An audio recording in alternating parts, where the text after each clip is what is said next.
Hello, welcome to the Loud Little Ducky. This video, we are going to be going over a brain surgeon or a neurosurgeon, neurologist. He's been called multiple different things, but he works on brains. And that is Dr. Aizik Wolf. Um, Hank Brennan is the one who does his direct. He said that testifying is about 1% of his pretty much job. So he testifies very little, even though he has testified in the past. And he is an active surgeon, and that is what he spends most of his time doing. He reviewed the medical examiner's report and the autopsy photos and the forensic pathologist reports. Um, he was shown a photo of 1.5-inch laceration with brighting tissue and contusions and abrasion, which are classic which is a classic blunt force trauma injury, um, to the back of John O'Keefe's head. He said that you could get that hitting solid ground. It could cause a little tear, um, that didn't go all the way through. He said that it's pretty much a vanilla injury. It's not a depressed skull fracture. Um, Extending literally through the clavis and into the frontal fascia over the orbital roofs, um, and over the temporal fossas as well. It is a classic basal skull fracture. And so the no depressed skull fracture was interesting. So that takes away the somebody coming up and hitting him in the back of the head, possibly with a bat or a hammer or a gun, or maybe takes away the falling and hitting his head on a weight bench bar. Takes that argument away. I don't know why they didn't take that argument away last trial, but this trial, it takes the argument away from the defense with this expert saying there was no depressed skull fracture. Um, and it's because we know more about the injury this year than we did last year. So people understand this better. He talks about the brain thrust forward at a fairly good speed. That's how front bruising and subacnoid hemorrhaging and subdural hemorrhaging occurs. Um, and you get that when you hit the back of your head, the brain gets pushed forward and then it gets pushed back as well. When it's being pushed forward, it can hit these temporal lobes at the same time. Um, Something interesting that he said is he thinks that falling back on a hard ground, you can get it from falling back on a hard ground. Great.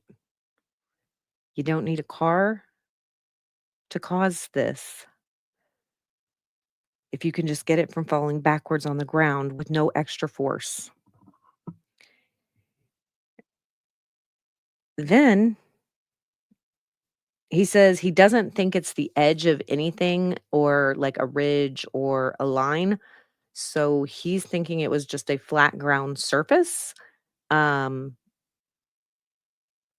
there is going to be a counter to that in the defense's case. Um,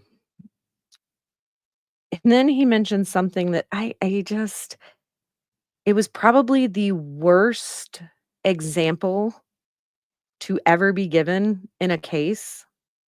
Um, Brennan probably hated when this next line came out. He started asking him about You are familiar with like snow and ice and, you live or do stuff in Minnesota, where there's like snow and ice, just like here in Massachusetts. And in this case, so the, scenarios and stuff like that. And he's like, yeah. And then Dr.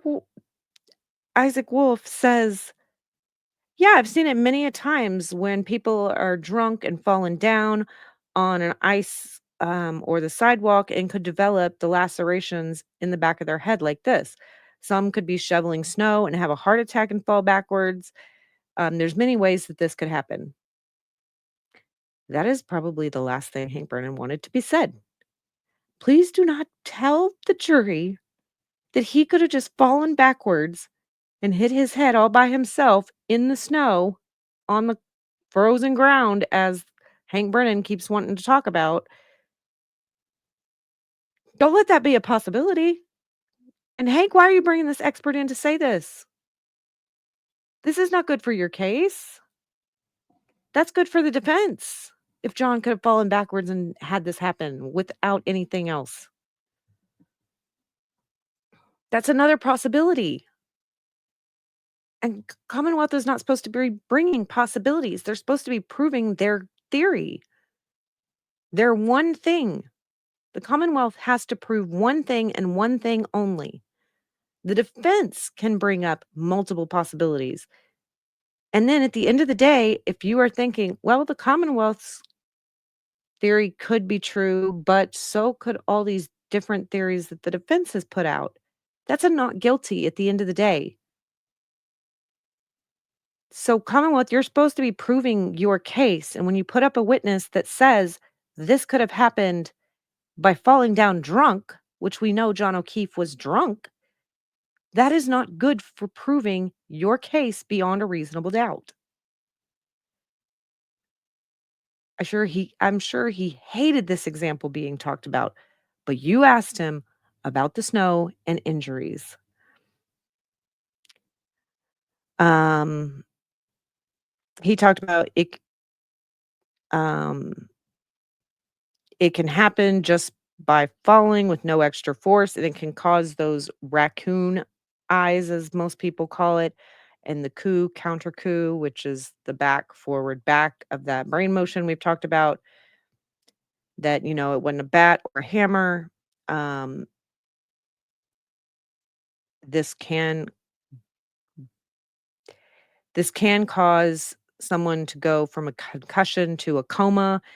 It could have been instantly unconscious or at least incapacitated to the point that he would not have had any purposeful movement. Basically, he wouldn't be able to purposely move his arm, purposely take his phone out, purposely walk, purposely call for help. Anything that his body was doing was going to be involuntary, basically. Um, He said he had a severe concussion, and then he gets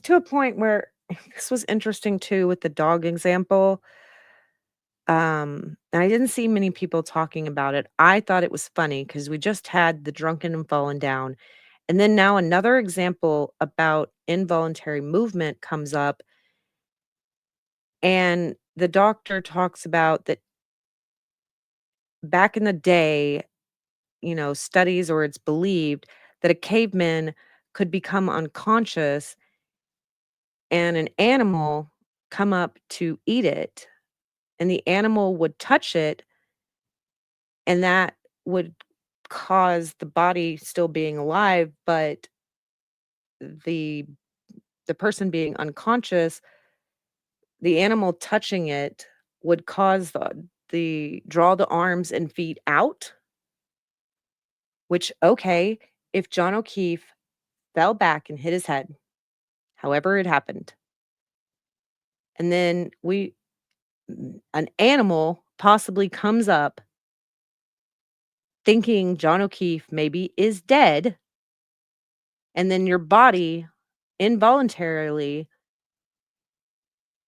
basically warns off the animal because even though you can't do anything about it, your nerves and everything like that are maybe sending things, and then the reaction of your body is to possibly, like, um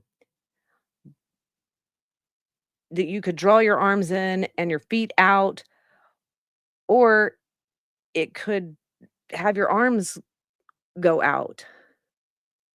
And we know that from what people are talking about is John O'Keefe was laying like a pencil with his arms at his side and his legs down. Like, he wasn't like this or like this. His legs weren't like that or that either. Everything was, like, basically just straight. His arms down by his side and his legs down. So, I'm like, "You're talking about an animal could come up and then maybe John's body made his arms go straight? Possibly the way he was found? This doesn't sound good for the Commonwealth. This sounds something good for the defense, who wants a dog to be the cause of those arm injuries." And you have people talking about drunken falling on the snow and an animal coming up, thinking they're dead when they're not, and your body warns the animal, "Hey, I'm not dead." It was just very interesting and not something that the Commonwealth needed to have in their case, but it's in evidence now.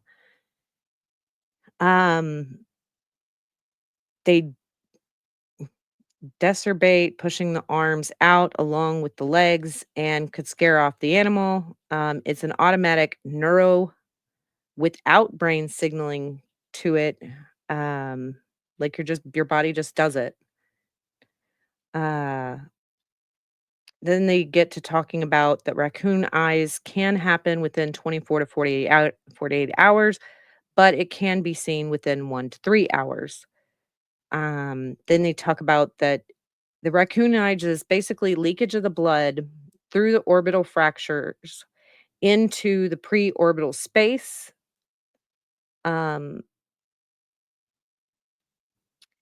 he doesn't think it's an immediate death, and I don't know if 15 to 20 minutes or 10 to 20 minutes is considered immediate or not. Um, and then he said if somebody had this, um, they would need to be intubated for oxygen um, to increase oxygen to the brain and lower the carbon dioxide. A CT would be needed immediately. If this is for somebody who is having this and could survive, get meds for decreasing brain swelling. 95 degrees starts. Then they get into hypotension or hypothermia. And he says 95 degrees starts hypo. Like, you can be considered hypothermic if your body temperature is at 95 degrees. Um, and then anything at 82 degrees is considered severe hypothermia. Organs start having issues. Below 80, you're most likely to die, which is interesting because we know that when they warmed up John O'Keefe's body, they took his temperature, rectal temperature at the hospital, and it was 80 degrees. And then that's when they called him, um, you know, dead, or called his death. And if that is at 82 degrees, that would be considered severe hypothermia, and the organs would start having issues that we don't have that in this case. We have no evidence supporting that there was organ failures due to hypothermia in this case. So it really doesn't seem like the any of the death had to do with hypothermia because there should be organ damage from the organs failing and everything if if under 82 degrees or 82 and below is considered severe hypothermia, but we don't have any severe damage to his organs. There's, like, maybe some spots in there, and there's 2 different theories about what those spots could be and what they could be from, but none of the organs are damaged. So that was something interesting as well. Um, then they talk about, you have to warm the body to the normal temp before calling the death. And then Alessi gets up to cross. It is very, very short. And Alessi does is basically say, you're not a forensic pathologist, you're a brain surgeon. You deal with living brains, not dead brains. Um, and then talks about the raccoon eyes don't cause the laceration to the right eye or the eyelid, and that could have come from um, force to the front of the face. And then Alessi sits down. I didn't even know that. So those were some little things, and he did get a little bit snarky with Alessi, about don't beat around the bush, just ask me the questions. But I agree when I was listening to this guy for the Commonwealth that we've heard so much about, this guy's going to come in and show that John O'Keefe, this was caused and car collisions and stuff. And none of that was, he didn't talk about a car collision ever in his testimony. Um, and the things that he said were actually very good for the defense. So the defense really didn't need anything. So you work on living brains, not dead ones. And falling backwards would not cause the laceration to the eyelid or like the nose. And he says, no, those would be caused by something else. Sit down and then you're done. And that makes us done for this video as well. Let me know what your thoughts are on this witness, because he was actually very eye-opening. He was very professional. He was very cute. He makes his wife coffee or a cappuccino or something every morning after getting up and going to work. And then he comes back and makes her that. And then he goes back to work. So very cute. Um, Seems very smart and he knows what he's talking about. He was a good witness, and it could have possibly been devastating for the defense because 'cause we're like, "Oh, this guy's, like, really credible," but at the end of the day, he almost ended up being a defense witness instead. I don't know why the Commonwealth wanted this witness to come in because it didn't seem like he was good for them. But I will see you guys in the next video. Bye.